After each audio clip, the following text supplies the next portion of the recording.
আমি তো ভালোবাসি তোকে লিখেছেন সালমা চৌধুরী। মেঘের অসুস্থতার কথা শোনা মাত্রই তানভীর আঁতকে ওঠে। তার অক্লিষ্ট মন দৈমন্য সে ছুটে ছুটে গেছে, দ্রুত রওনা দিল। কতক্ষণে বন্যারা মেঘকে নিয়ে হসপিটালে চলে গেছে। তানভীরকেও জানিয়ে দিয়েছে। ডাক্তার মেঘকে চেক করছে। বন্যা মেঘের পাশে বসে আছে। তার মধ্যে তানভীর ছুটে এসে রুমে ঢুকে ডাক্তারকে দেখেই থমকালো। দরজার সামনে মিনহাজরা থাকায় রুমটা চিনতে অসুবিধা হয়নি। ডাক্তার বেরিয়ে যেতেই তানভীর মেঘের কাছে বসে মাথায় হাত বোলাতে বোলাতে শীতল কণ্ঠে আর্তনাদ করে বোনকে ডাকতে শুরু করলো। বন্যার চোখ নামিয়ে চুপচাপ বসে আছে। অকস্মাৎ তানভীরের ফোনে কল আসে। তানভীর পকেট থেকে ফোন বের করে আঁতকে উঠে বলল, সর্বনাশ। বন্যা চোখ সরু করে তানভীরের দিকে তাকালো। তানভীর নিজের চোখ মুখ মুছে গলা খাকারি দিয়ে কল রিসিভ করে কানে ধরল। ওপাশ থেকে আবির উদ্বিগ্ন কণ্ঠে শোধালো, আমার বউ কোথায়? কতগুলো কল দিচ্ছি, কল রিসিভ করছে না কেন? তানভীর কি বলবে বুঝতে পারছে না। চোখের সামনে বোনের নিথর দেহ পড়ে আছে। এই অবস্থায় ফোনের অপর পাশের মানুষটাকে মিথ্যা বলা সাধ্য তার নেই। আগেরবার অসুস্থতার কথা লুকিয়ে গিয়ে বড়সড় ধাক্কা খেতে হয়েছে। এবার সে সত্যিই নিরুপায়। তানভীর অত্যন্ত নমনীয় কণ্ঠে আস্তে করে জবাব দিল, বোন আমার সামনে আছে। আবির স্বাভাবিক কণ্ঠে বলল, ফোনটা ওকে দে।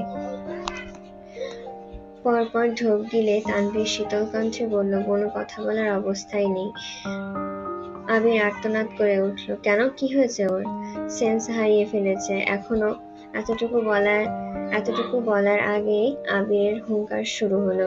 মুহূর্তের মাত্রা অতিরিক্ত রেগে গেছে। আবিরের মেজাজ তুঙ্গে, রাগে হিতাহিত জ্ঞান হারিয়ে ফেলেছে।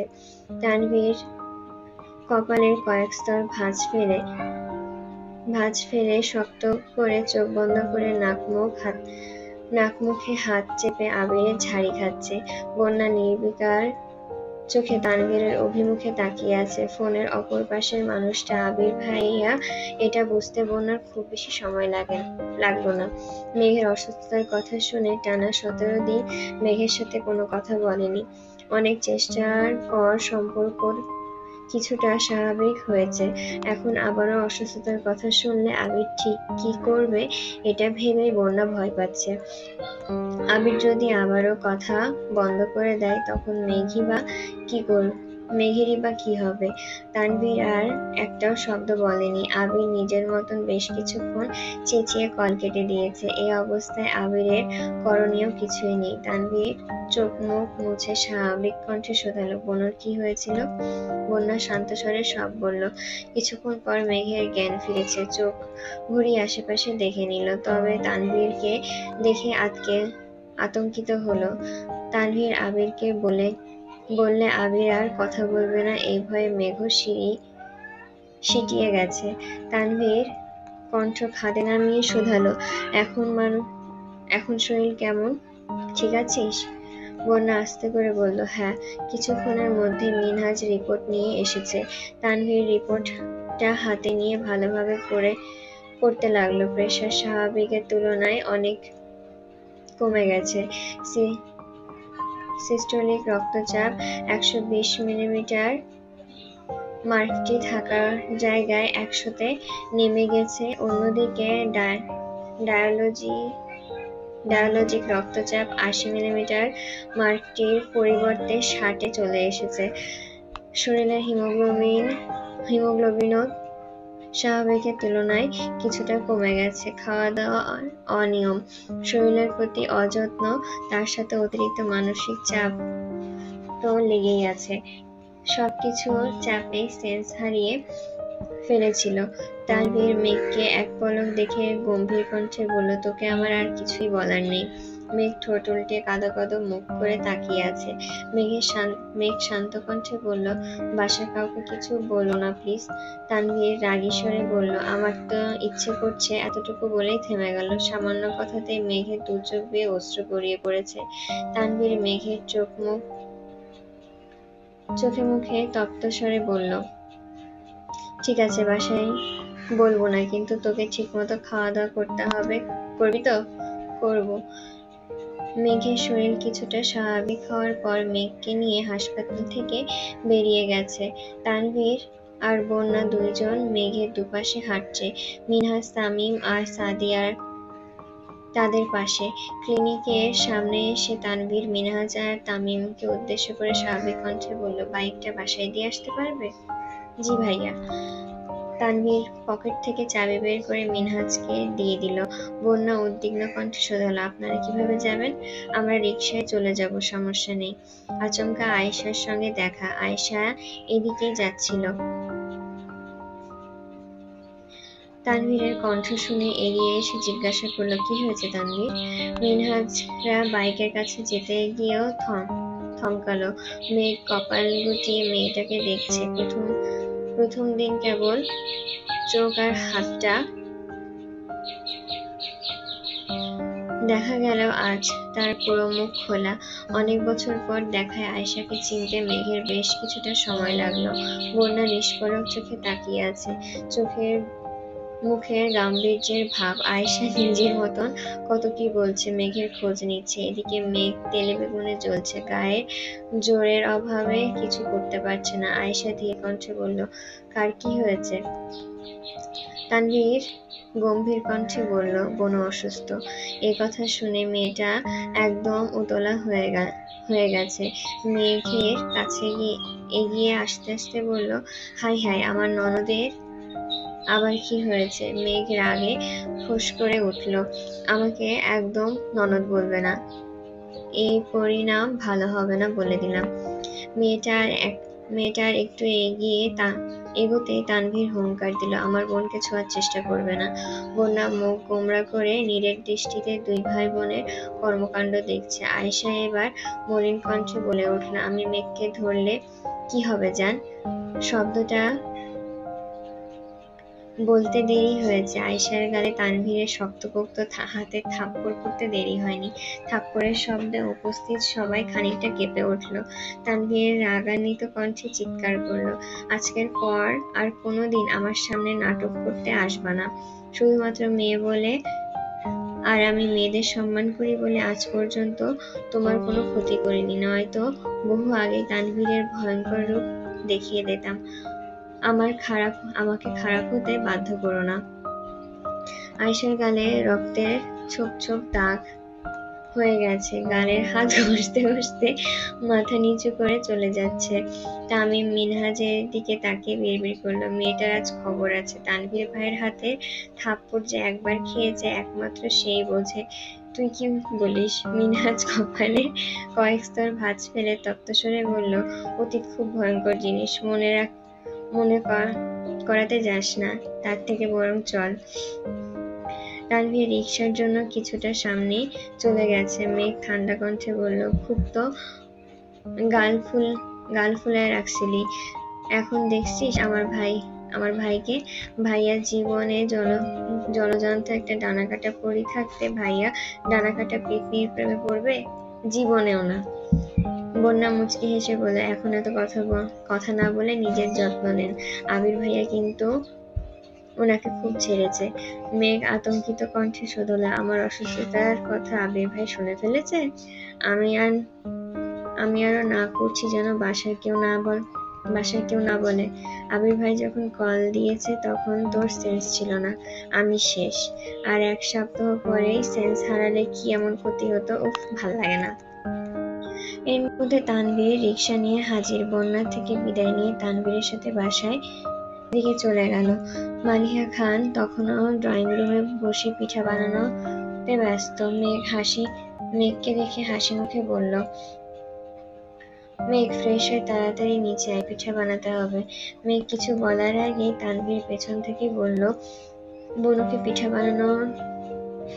বানাতে বলো না বড় আম্মু, ওর এখন ঘুমানোর প্রয়োজন। আকলিমা খান প্রশ্ন করলেন, তোর হাতে কি তানভীর? তানভীর স্বাভাবিক কণ্ঠে বলল, তেমন কিছু না, ফল আর কিছু খাবার। ফল তো বাসায় আছে, এগুলো শুধু বনুর। এখানে কেউ যেন হাত না দেয়। আর হ্যাঁ, এগুলো যেন 2 দিনের মধ্যে শেষ হয়। শেষের কথাটা মেঘের দিকে তাকিয়ে বলেছে। মেঘ চোখ সরিয়ে নিজের রুমে গিয়ে ফ্রেশ হয়ে শুয়ে পড়ে। শরীর এখনো বেশ দুর্বল, সারাক্ষণই মাথা ঘুরছে। ফোন হাতে নিয়ে আবিরকে কল দিতে গিয়েও থেমে গেল। 2-3 ঘন্টা ঘুমিয়ে প্রায় 4টার দিকে সজাগ হয়েছে। ঘুম ভাঙতেই সবার আগে ফোন চেক করলো, কিন্তু আবিরের মেসেজ কল কিছুই আসেনি। মেঘের বুক ফুলিয়ে শ্বাস নিয়ে ভয়ে ভয়ে কল দিল। 10-12 সেকেন্ডে রিং হওয়ার পর আবির কল রিসিভ করলো। মেঘ অত্যন্ত মৃদুস্বরে বলল, আসসালামু আলাইকুম। ওয়ালাইকুম আসসালাম। কি করছেন? কিছু না। খেয়েছেন? না। কেন? খেতে ইচ্ছে হয়নি। আপনি কি রেগে আছেন? জি না।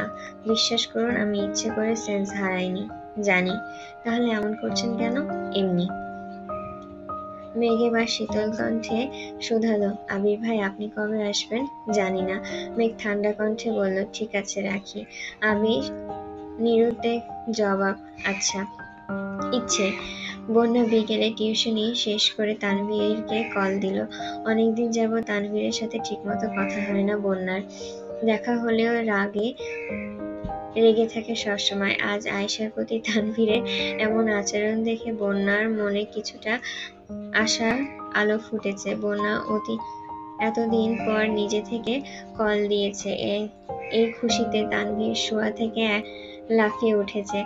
তৎক্ষণাৎ কল রিসিভ করলো। বন্যা স্বাভাবিক কণ্ঠে প্রশ্ন করলো, এই যে ভিলেন, আপনি কি ফ্রি আছেন? তানভীর নিঃশব্দে হেসে বলল, 500% ফ্রি আছি, বলো। বন্যা মুচকি হেসে বলল, আপনার বোনকে ফোনে পাচ্ছি না, তার খোঁজ নিতে কল দিয়েছি। তানভীরের হাসি মুখ পুনরায় গম্ভীর হয়ে গেছে। শ্বাস ছেড়ে বলল, এজন্যই কল দিয়েছো? বন্যা ঠোঁটে হাসি রেখে উল্টো প্রশ্ন করল, কল দেওয়ার আর কোনো কারণ আছে নাকি? তানভীর গুরুতর কণ্ঠে জবাব দিল, না। আচ্ছা বাদ দাও, ওয়েট, বনুকে ডেকে দিচ্ছি। আপনি কি করছিলেন? তানভীর মৃদু হেসে ঠাট্টার স্বরে বলল, কল্পনা করছিলাম। কি? বলা যাবে না। নাও, বনুর সাথে কথা বলো। মেঘকে ফোন দিয়ে তানভীর চলে গেছে। 2-3 দিন যাবৎ আবিরের সঙ্গে মেঘের তেমন কথা হয় না। মেসেজ দিলে আবির হ্যাঁ হুঁ আচ্ছা জানি না বলেই রিপ্লাই করে। কল দিলে এমনভাবে কথা বলে যেন তার কথা বলার বিন্দুমাত্র ইচ্ছে নেই। মন খারাপ করে মেঘও তেমন কল দেয় না। সারাদিন খাওয়া আর ঘুম ছাড়া মেঘের আর কোনো কাজ নেই। মাঝে মাঝে বন্যার সাথে একটু একটু দুষ্টুমি করে। সন্ধ্যার দিকে তানভীর বাসা থেকে বের হলেই মেঘ রান্না করতে চলে যায়। টুকটাক রেসিপি ট্রাই করে, মিম আর আদিকে নিয়ে খায়। আজ সকাল থেকে আবিরকে বেশ কয়েকবার কল দিয়েছে, কিন্তু আবির নেটে নেই, ফোনও বন্ধ। এদিকে তানভীরও বাসায় নেই। মেঘ একে একে সবার নাম্বার থেকে চেষ্টা করছে, কিন্তু আবিরের নাম্বার বারবার বন্ধ বলছে। ঘড়িতে তখন 4টা বেজে 26 মিনিট। মেঘ গভীর ঘুমে নিমগ্ন। নিঃশ্বাস এলোমেলো। বুকের ওপর রাখা ফোনটাকে জড়িয়ে ধরে স্বপ্নদেশে পাড়ি দিয়েছে। মলিন চেহারা, চোখের কার্নিশে স্পষ্ট পানির দাগ দেখা যাচ্ছে। আবির মায়াবী দৃষ্টিতে মেঘের ঘুমন্ত আদলে চেয়ে আছে। বুকের ভেতরে অনবরত দ্রিম দ্রিম কম্পন হচ্ছে। প্রায় 5 মাস পর আবিরের বক্ষপিঞ্জরে আবদ্ধ হৃদয়টা স্বস্তি পেয়েছে। এতদিন পর নিজের প্রেয়সীকে এত কাছে পেয়েছে। আবির একদৃষ্টিতে মেঘকে পরখ করছে। আপাদমস্তক দেখে ঘুমন্ত মেঘের পাশে বসে অতি সন্নপনে বুকের ওপর থেকে আলতোভাবে ফোনটা তুলে নিল। হোম স্ক্রিনের নিচের ছবিটা দেখে মলিন হেসে ফোনটা একপাশে রেখে দিল। চোখের কার্নিশে জমে থাকা অশ্রু মলিন হাতে মুছে পরপর মেঘের কপালে, গালে হাতে রেখে জ্বর পরীক্ষা করছে। কিছুটা সময় নিয়ে মাথায় হাত বুলিয়ে দিল। হৃদয়ে অন্তঃস্থলে জাগ্রত প্রেমানুভূতি আর চাপিয়ে রাখতে পারছে না। আনমনে মেঘের অদৃশ্যে ঠোঁট ছোঁয়ালো। গাল ভর্তি আবিরের খোঁচা খোঁচা দাড়ির স্পর্শে মেঘের ঘুমন্ত শরীর ঝাঁকুনি দিয়ে উঠেছে। সদ্য শাওয়ার নিয়ে আসায় আবিরের গা থেকে এক অন্যরকম সুঘ্রাণ মেঘের শ্বাসরঞ্জে প্রবেশ করছে। মেঘ ঘুমের মধ্যেই নড়েচড়ে উঠল। আবির সঙ্গে সঙ্গে সরে গেছে। বসা থেকে উঠে কিছুটা দূরে দাঁড়ালো। আবির দীর্ঘ নিঃশ্বাস ছেড়ে সুস্থির কণ্ঠে ডাকলো, মেঘ। মেঘের উত্তর না পেয়ে আবির ঠোঁট কামড়ে হেসে আবারও ডাকলো, স্প্যারো। ঘুমন্ত মেঘ আধো আধো কণ্ঠে বলল, হুম। আবিরের আঁখি যুগল প্রশস্ত হলো। ঠোঁটে হাসি রেখে আবারও শক্ত কণ্ঠে বলল, এই যে ম্যাডাম। মেঘ ঘুমো ঘুমো চোখে তাকিয়ে তার স্বপ্নের রাজকুমারকে চোখের সামনে আবিষ্কার করলো। আবিরকে দেখে স্তব্ধ হয়ে গেছে। দু চোখ যেন এখনই কোটর ছেড়ে বেরিয়ে আসবে। মেঘ মুগ্ধ আঁখিতে প্রিয় মানুষটার মুখের পানে তাকিয়ে আছে। বরাবরের মতোই হৃদয় তোলপাড় শুরু হয়ে গেছে। সত্যি কি কল্পনা বোঝার আগেই শোয়া থেকে এক লাফে উঠে বসলো। অকস্মাৎ এমন কাণ্ডে আবিরের নিঃশ্বাস আটকে গেছে। পরপর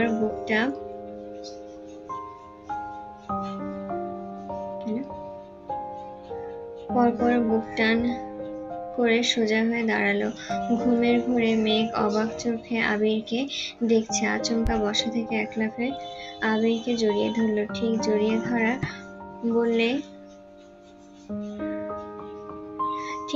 ধরা বলে না এটাকে। মেঘের দুপা মাটি থেকে প্রায় এক হাত উপরে। আকস্মিক ঘটনায় আবির এক পা পিছিয়ে সহসা সর্বশক্তি দিয়ে মেঘকে আঁকড়ে ধরল। আবিরের এক হাত মেঘের পিঠে, আরেক হাত কোমরের উপরে শক্ত করে ধরেছে। মেঘ অর্ধ ঘুমে থাকলেও আবিরের পুরোপুরি সজ্ঞানে আছে। আবিরের শিরা উপশিরায় তুফান চলছে। উষ্ণ শ্বাস মেঘের উন্মুক্ত ঘাড়ে পড়ছে। দুইজনের হৃৎপিণ্ড ধুকপুকানি তীব্র থেকে তীব্র হতে শুরু করেছে। গাত্র জুড়ে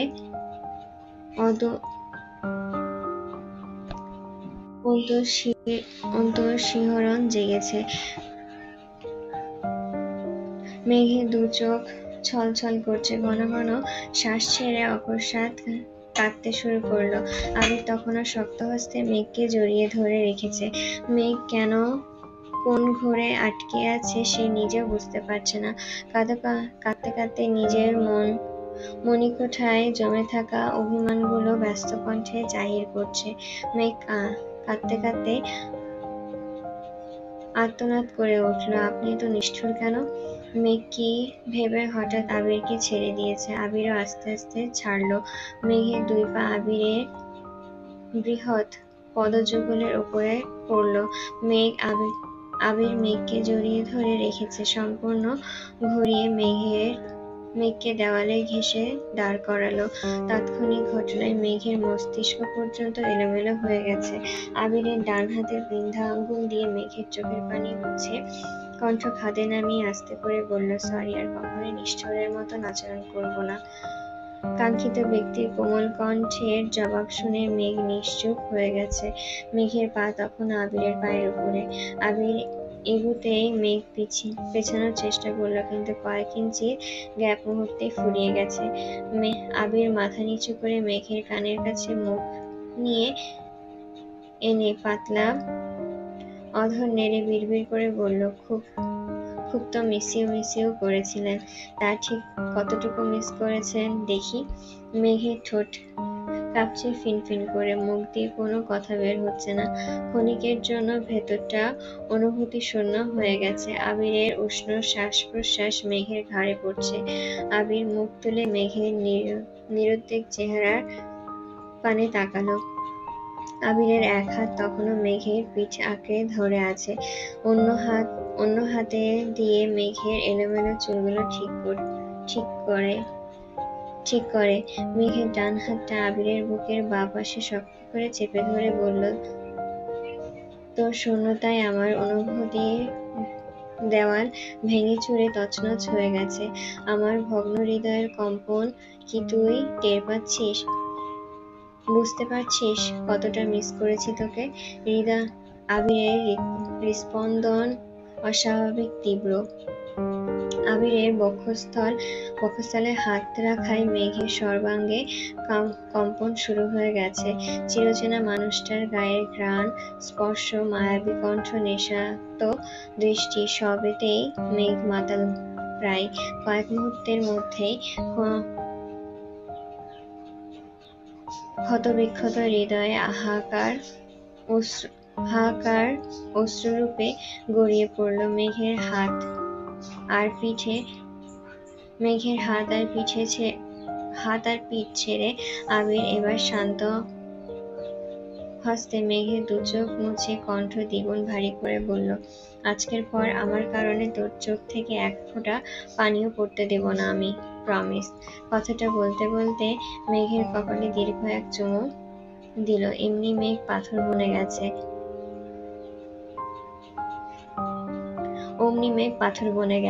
আবিরের পায়ের উপর থেকে মেঘের পা সরে গেছে। অনাকাঙ্ক্ষিত ঘটনায় মেঘের শ্বাসনালীতে তুফান শুরু হয়ে গেছে। দুচোখ পূর্বের তুলনায় দ্বিগুণ প্রশস্ত হয়ে গেছে। প্রায় 2 বছরে জমে থাকা অনুভূতিগুলো এলোপাতাড়ি ছুটছে। মেঘের এলোমেলো নিঃশ্বাস আবিরের বুকে লাগছে। প্রায় মিনিট খানেক পর আবির কিছুটা সরে দাঁড়ালো। মেঘ নিস্তব্ধ হয়ে দাঁড়িয়ে আছে। আবির শেষবারের মতন মেঘের চোখ মুখ মুছতে মুছতে শক্ত কণ্ঠে বলল, আজ এই মুহূর্ত থেকে তোর চোখে সুখের অশ্রু ব্যথিত আমি আর কিছুই দেখতে চাই না। মেঘকে ছেড়ে চলে যেতে নিয়ে আবার থমকালো। কোমল কণ্ঠে বলল, তোর গিফট টেবিলে রাখা আছে। আবির মেঘের দিকে তাকিয়ে মিটিমিটি হেসে গুনগুন করতে করতে বেরিয়ে গেছে। 7 সাগর আর 13 নদী পার হয়ে তুমি আসতে যদি, রূপকথার রাজকুমার হয়ে আমায় তুমি ভালোবাসতে যদি। মেঘ নির্বিকার চোখে আবিরের পানে তাকিয়ে আছে। মেঘ দেওয়ালে গা এলিয়ে দাঁড়িয়ে আছে। এগুলো স্বপ্ন নাকি কল্পনা নাকি বাস্তব কিছুই বুঝতে পারছে না। কয়েক মুহূর্ত হতবাক থেকে আচমকা বিছানায় শুয়ে পড়ল। শরীরে দুর্বল থাকার কারণে কিছু সময়ের মধ্যে আবারও ঘুমিয়ে পড়েছে। ঘণ্টাখানেক পর হঠাৎ হইচই এর শব্দে মেঘের ঘুম ভাঙে। শোয়া থেকে উঠে আড়মোড়া ভাঙতে ভাঙতে চোখে পড়ে টেবিলের দিকে। টেবিলের উপরে একটা গিফট বক্স রাখা। মেঘ হকচকিয়ে উঠে বক্সটার কাছে এগিয়ে গেল। তৎক্ষণাৎ 1 ঘন্টা আগের ঘটনাগুলো মনে পড়তে লাগলো। মেঘ আনমনে বলে উঠল, আবির ভাই কি সত্যি চলে এসেছেন? এক দৌড়ে ওয়াশরুম থেকে চোখ মুখে পানি দিয়ে মুখ ঠিকমতো না মুছেই ছুটল। আশপাশে না তাকিয়ে অন্তহীন পায়ে ছুটে আচমকা সিঁড়িতে এসে থামল। আবির নিচে থেকে অপলক দৃষ্টিতে তাকিয়ে আছে। আবিরের এমন দৃষ্টি দেখে মেঘ হতভম্ব হয়ে গেছে। চোখ নামিয়ে ধীর গতিতে নামতে শুরু করলো। মিমার আদি গিফট নিয়ে কাড়াকাড়ি করছে। মেঘ কাছাকাছি আসতেই আবির সস্নেহে জিজ্ঞাসা করলো, কেমন আছিস? কিছুটা দূরেই হালিমা খান আর মালিহা খান দাঁড়ানো। মেঘ চোখ তুলে তাকাতেই চোখাচোখি হলো দুইজনের। আবিরের দু চোখে শাণিত প্রেমানুভূতি, যা লুকাতে অক্ষম সে। মেঘ মায়াবী দৃষ্টিতে তাকিয়ে মলিন কণ্ঠে বলল, আলহামদুলিল্লাহ ভালো, আপনি কেমন আছেন? আলহামদুলিল্লাহ। হালিমা খান বলে উঠলেন, সে কখন এসেছিস? এখনো কিছু খাসনি? আগে থেকে জানিয়েও আসিসনি? কি খাবি বল? আবির মেঘের দিকে তাকিয়ে থেকে শান্ত স্বরে বলল, শুনলাম তোমার মেয়ে পাকোড়া বানাতে এক্সপার্ট, জিজ্ঞাসা করো আমাকে বানিয়ে খাওয়াবে কিনা। হালিমা খান হেসে বলল, এ আবার কেমন কথা, তোকে খাওয়াবে না কেন? এই মেঘ আয় তো মা। মালিহা খান তপ্ত স্বরে জিজ্ঞাসা করলেন, রাতে কি খাবি? আবির সরল কণ্ঠে বলল, তোমার যা ইচ্ছা তাই রান্না করো। মালিহা খান আবারও বললেন, তুই আসবি তা তুই আসবি এটা আগে জানাসনি কেন? তোর রুমটা পরিষ্কার করা হয়নি। সেই দিন তানভীরকে দেখলাম কোনো মতে পরিষ্কার করছে। আবির মলিন হেসে বলল, সমস্যা নেই, আমি সবকিছু পরিষ্কার করেছি। আবির সোফায় হেলান দিয়ে বসে আছে। মেঘকে পাকোড়া নিয়ে আসতে দেখে ইচ্ছাকৃত গান শুরু করলো, 7 সাগর আর 13 নদী পার হয়ে তুমি আসতে যদি। মেঘ মুখ ফুলিয়ে সূক্ষ্ম নেত্রে তাকাতেই আবির অন্যদিকে মুখ ঘুরিয়ে নিয়েছে। মেঘ মুখ ফুলিয়ে শ্বাস ছেড়ে বলল, আজ আসবেন এটা আগে জানালেন না কেন? জানালে কি সারপ্রাইজ থাকতো? মেঘ ভেঙচি কেটে বিড়বিড় করে বলল, সারপ্রাইজ দিতে কে বলেছে আপনাকে? আবির গম্ভীর কণ্ঠে শুধাল, 2 দিন পর পর অসুখ বাঁধাতে কে বলেছে আপনাকে? এর মধ্যেই আলী আহমেদ খান বাসায় এসেছেন। ওনাকে দেখে মেঘ দ্রুত রান্নাঘরে চলে গেছে। আবির এগিয়ে গিয়ে আব্বুকে সালাম করলো। ঘণ্টাখানেক পর তানভীর এসেছে। আবিরকে দেখে জড়িয়ে ধরে বলল, ভাই আমি ক্লান্ত, পরিশ্রান্ত। আবির মুচকি হেসে জানালো, অফিসিয়াল দায়িত্ব নেওয়ার আগ পর্যন্ত আর একটু সহ্য করে নে। আজ অনেকদিন পর সবাই একসঙ্গে খেতে বসেছে। যদিও মোজাম্মেল খান বাসায় নেই, ইকবাল খান আজই বাসায় এসেছেন। আলী আহমেদ খান ভারী কণ্ঠে প্রশ্ন করলেন, তোমার না আরো 3 দিন পর আসার কথা ছিল? জি আব্বু, কিন্তু কাজ শেষ হয়ে গেছে তাই চলে এসেছি। সব কাজ শেষ করে এসেছো না আবারও যেতে হবে? শেষ। আবির প্রশ্ন করলো, সিফাতের ব্যাপারে কোনো সিদ্ধান্ত নিয়েছেন? আগামীকাল জয়েন করবে। আবির উদ্বিগ্ন কণ্ঠে শোধালো, আপনি কি আপনার সিদ্ধান্তে অটল থাকবেন? কাকামণি আবিরের দিকে এক পলক তাকিয়ে শান্ত স্বরে বললেন, ভাইজান আমারও মনে হচ্ছে এই কাজটা করা ঠিক হচ্ছে না। আলী আহমেদ খান খাওয়া শেষ করে উঠে যেতে যেতে বললেন, মানুষকে ভালো হওয়ার সুযোগ দিতে হয়। আবির এবার ঠান্ডা কণ্ঠে হুঙ্কার দিল, যদি তার কারণে কখনো কোম্পানির উপরে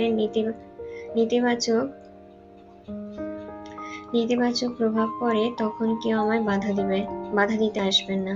আলী আহমেদ খান চলে গেছেন। ইকবাল খান 2-একটা কথা বলে নিজেও উঠে গেছে। আবির আর তানভীর নিজেদের মধ্যে টুকটাক কথা বলছে। মেঘ খেতে খেতে বারবার আবিরকে দেখছে। আগের তুলনায় আবির একটু মোটা হয়েছে, দেখতেও কিছুটা ফর্সা লাগছে। মেঘ মিটিমিটি হাসছে আর খাচ্ছে। হঠাৎ আবিরের নজর পড়তে ভ্রু নাচালো। মেঘ থতমত খেয়ে চোখ নামিয়ে নিল। খাওয়া দাওয়া শেষ করেই আবির ঘুরতে চলে গেছে। আজ সিফাত নামক ছেলেটা জয়েন করবে। আবির, আলী আহমেদ খান আর ইকবাল খান 3 জনই অফিসে আছে। সিফাত এসে আলী আহমেদ খান আর ইকবাল খানের সাথে কথা বলে আবিরের মুখোমুখি হলো। আবির কপাল কুঁচকে সূক্ষ্ম নেত্রে তাকিয়ে আছে। সিফাত গুরুগম্ভীর কণ্ঠে প্রশ্ন করলো, আপনি তাহলে সাজ্জাদুল খান আবির? জি, কোনো সমস্যা? সিফাত হেসে বলল, না, আঙ্কেলের মুখে আপনার কথা অনেক শুনেছি তাই জিজ্ঞাসা করলাম। আবির গুরুগম্ভীর কণ্ঠে বলল, অফিসে স্যার বলতে শিখুন। Sorry sir. আবির ভ্রু কুঁচকে বলল, নিজের কাজে মনোযোগ দিন। আবির চলে গেছে। সিফাত নিরেট দৃষ্টিতে আবিরের দিকে তাকিয়ে আছে। এদিকে মোজাম্মেল খান একের পর এক কল দিয়েই যাচ্ছেন। আবির নিজের কেবিনে গিয়ে কল রিসিভ করতেই মোজাম্মেল খান রাশভারী কণ্ঠে বলল, আটকাতে পেরেছ? না, আমি জানতাম তোমার আব্বুকে আমি খুব ভালোভাবেই চিনি। উনি যা বলবেন তাই করবেন, কিন্তু তাই বলে শত্রুর সাথে হাত মেলাবে? আবির নিরুদ্বেগ কণ্ঠে জানালো, কিছু করার নেই চাচু, এখন আমাদেরকেই সাবধানে থাকতে হবে। আবির বিকেলের দিকে নিজের অফিসে এসেছে। রাকিব রাসেলের সাথে অনেকদিন পর দেখা। অফিসের কাজ শেষে সবাইকে ছুটি দিয়ে 3 বন্ধু গল্প করতে বসেছে। অনেক দিনের জমানো কথা। অফিসের বিভিন্ন কাজ, পার্সোনাল লাইফ, সব বিষয়ে গল্প চলছে। হঠাৎ রাসেল প্রশ্ন করলো, আবির বিয়ে কবে করছিস? আবির মলিন হেসে জবাব দিল, করব। সেটা কবে? আর তোর শ্বশুর কবে আসবে? আমার শ্বশুর আসলেই ধামাকা হবে। কেন? 6 মাস সময় যে ঘনিয়ে এসেছে। রাকিব উদ্বিগ্ন কণ্ঠে শোধালো, তুই কি ভেবেছিস? তুই কি ভাবছিস, বাসার আগে বলবি নাকি মেঘকে আগে জানাবি? মেঘকে জানিয়ে তারপর বাসায় বলবো, তবে সেটা একই দিনে। আমি ওকে কোনো প্রতিশ্রুতি দেব না। ডিরেক্ট বিয়ের অফার দিব, আর ঘুম থেকে উঠেই বাড়িতে বিয়ের আমেজ থাকবে। এর মধ্যেই মেঘের কল আসে। রাকিব উকি দিয়ে নামটা দেখে একগাল হেসে বলল, ওনার নাম নিতেই কল চলে এসেছে, উনি অনেকদিন বাঁচবেন। আবির মুচকি হেসে উত্তর দিল, বাঁচতে তো হবেই, ওর কিছু হলে আমি যে বেঁচে থেকে মরে যাব। আবির কল রিসিভ করেই মৃদু স্বরে বলল, সারাদিনে এই মনে পড়লো? মেঘ গাল ফুলিয়ে শ্বাস ছেড়ে বলল, আপনিও তো কল দেননি। ফিরে বাসায় এসেছে, আপনার জন্য অপেক্ষা করছে। আপনার কি আসতে দেরি হবে? না, এখনই আসছি। আবির তাদের থেকে বিদায় নিয়ে যেই উঠে যাবে, রাকিব আনমনে ডাকলো, আবির বল, তোর আব্বু যদি সত্যি সত্যি মেনে না নেয় তখন কি করবি? আবির দীর্ঘশ্বাস ছেড়ে রাশভারী কণ্ঠে জবাব দিল, মরে যাব। রাসেল বলল, ফাজলামি করিস না, সিরিয়াসলি বল। আবির অগ্নিদৃষ্টিতে তাকিয়ে বলল, তোর কি মনে হচ্ছে আমি ফাজলামি করছি? আব্বু চাচ্চু সহজে মেনে নিলে ভালো। যদি বলে মেঘকে নিয়ে বাড়ি থেকে চলে যেতে তাহলে আরো ভালো, কিন্তু যদি বলে মেঘকে রেখে একা বেরিয়ে যেতে, তারপর কি হবে আমি জানি না। তবে এটাই সত্যি যে মেঘকে না পেলে আমি মরে যাব। আবির বাসায় ফিরতেই আবিরের ফুপি আবিরকে ডেকে নিয়ে গেছে। মাহমুদা খান চিন্তিত স্বরে জানতে চাইলেন, কি সিদ্ধান্ত নিয়েছিস? বাসায় কবে বলবি? 8-10 দিনের মধ্যেই বলবো। তোর আব্বু কিন্তু তোর উপরে ভীষণ রেগে আছে, সেই দিন অনেক কিছু বলেছিল, সাবধান। তুমি কিসের জন্য এত ভয় পাচ্ছ? বাড়ি থেকে বের করে দিবে এই ভয়ে? সম্পর্ক ছিন্ন করার ভয় পাচ্ছি। আবির মলিন হেসে বলল, উনি যতবার সম্পর্ক ছিন্ন করবেন আমি ততবার নতুন করে সম্পর্ক মজবুত করব। প্রয়োজনে সুপার গ্লু দিয়ে সম্পর্ক জোড়া লাগাবো। যাই হোক না কেন, গ্লু নষ্ট হবে না। সিরিয়াস বিষয় নিয়েও তুই মজা করছিস? আবির ফুপির দিকে তাকিয়ে গৌরভার কণ্ঠে ডাকলো, ফুপি, হ্যাঁ বল। আমি যদি মারা যাই তুমি কি আমায় মিস করবা?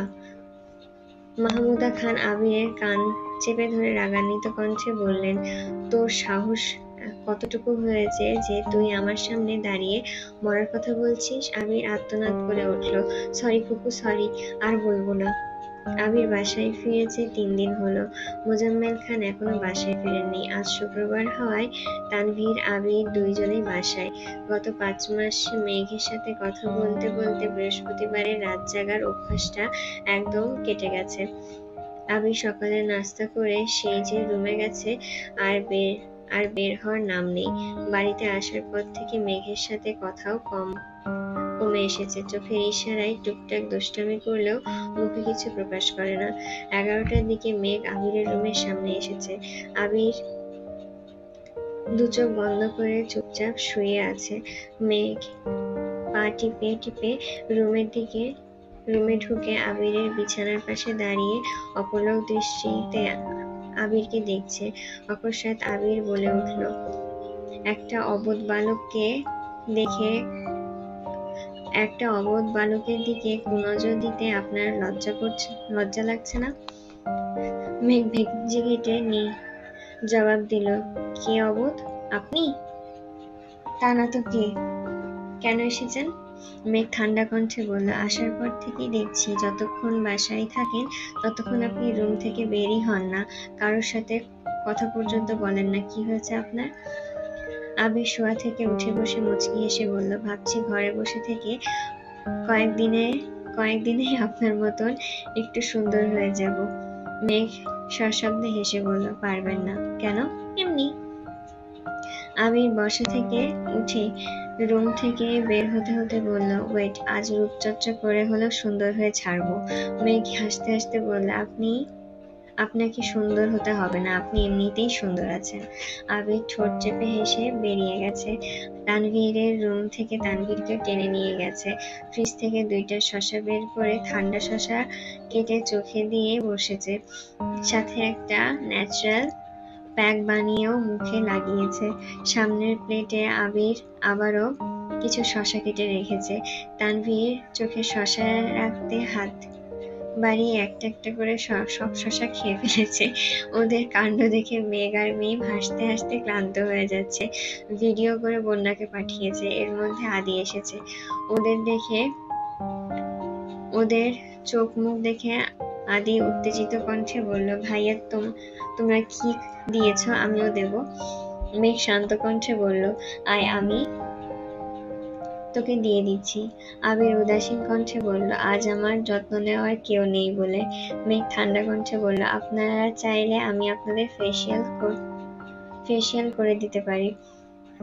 হঠাৎ বাইরে আলী আহমেদের কণ্ঠ শুনে আবির আর তানভীর উঠে যে যার মতন দৌড়।